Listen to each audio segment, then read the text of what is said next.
Today in our 2017 Nissan Rogue, we're going to be taking a look at and showing you how to install the eTrailer Class 3 custom fit trailer hitch receiver, part number E98846. So here's what our hitch is going to look like. The cross tube is going to be pretty well hidden behind the bumper, so all we're going to see is that receiver tube sticking out. Our hitch is going to have that nice carbide flat black finish to it, so it is going to blend in nicely on the bottom of the bumper.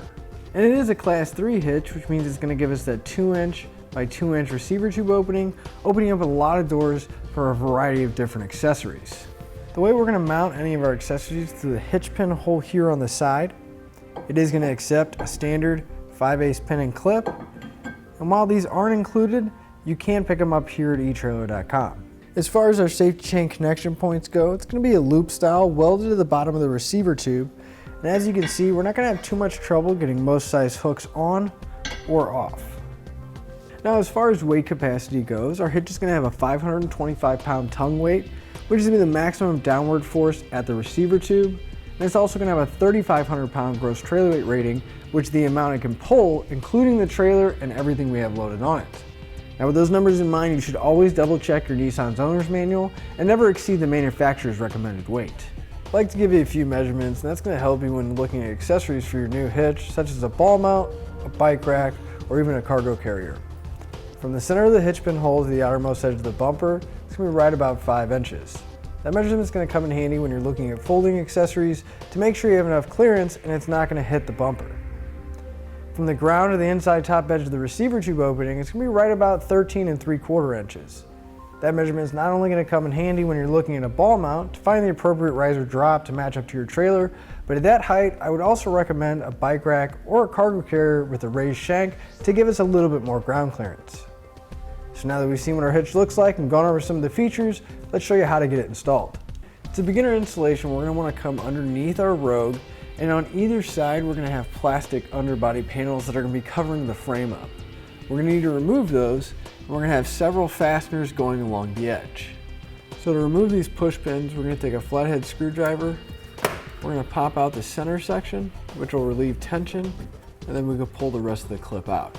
Now, if we move forward towards the front of our Rogue on this panel on the driver's side, we're going to have a Phillips screw that's holding it in place. So we can grab a Phillips screwdriver or bit and pull that out. Now, this is going to be kind of a push pin style with the screw in it. So sometimes it helps is while you're unthreading, if you pull down on the panel, it'll release it and then we can pull it out. And the passenger side panel is going to be held on the same way. On the passenger side, we're going to have this factory tow hook. The inside of the frame will have 2 bolts holding it in place, and then 2 more on the very bottom of the frame. We'll grab an 18mm socket, and we'll pull those out.